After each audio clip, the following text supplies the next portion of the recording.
నోటీసులు ఇవ్వడం జరిగింది. మీరు అది తెలుసుకోకుండా ఇప్పుడు మా ప్రభుత్వం వచ్చిన తర్వాత మా ఎమ్మెల్యే జయనాశ్వర రెడ్డి గారి పైన మీరు రెడ్ బుక్ రాజ్యాంగం నడుపుతున్నారని చెప్పడం, ఒకసారి మీ తాతగారు ఉన్నారు, మీరు కానీ ఇద్దరు కూర్చొని మాట్లాడుకునండి గతంలో ఏం జరిగిందని.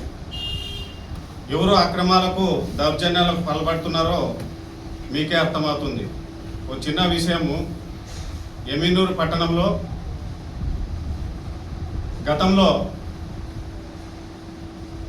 పట్టాల పంపిణీ చేసినారు. ఇప్పుడు 2020లో 97-14 పిటిషన్ నెంబర్ 64-65 సర్వే నంబర్లో అప్పుడు మాజీ మంత్రులు బివి మోహన్ రెడ్డి గారు పట్టాలు పంపిణీ చేసి అక్కడ లబ్ధిదారులు ఎవరైతే ఉన్నారో వాళ్ళు కొంత ఆర్థికపరమైనటువంటి ఇబ్బందుల నుంచి కానీ ఆ పట్టాల్లో పోకపోతే ఇబ్బంది అవుతుందని చెప్పి వాళ్ళు పోయి కొట్టాలు వేసుకుంటే కోవిడ్ సమయంలో ఎవరు బయటికి రాని పరిస్థితి.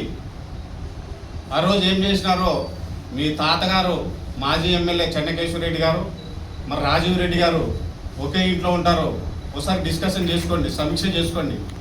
దౌర్జన్యం ఏం చేసినారు, ఎవరు చేసినారు, ప్రజలపై లబ్ధిదారులపై ఎవరు కక్షపూరిత రాజకీయాలు చేసినారో ఒకసారి ఆలోచించుకోవాలి.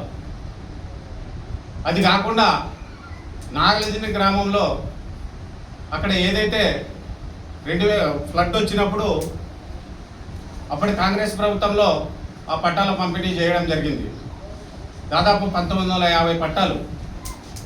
దాంట్లో కొంత మన ప్రజల అవసరాలకు కానీ గవర్నమెంట్ అవసరాలకు కానీ ఏదైనా అవసరం పడితే ఉండాలనే ఉద్దేశంతో ఏ ప్రభుత్వం అన్నా కానీ స్థలాలు ఇడిచిపెడతారు. పార్కు కానీ హాస్పిటల్ నిమిత్తం కానీ కాలేజీలు కానీ గవర్నమెంట్కి ఏమన్నా అవసరం పడితే వారి అవసరం నిమిత్తము కొంత స్థలాన్ని వదిలిపెడతారు. అలాంటి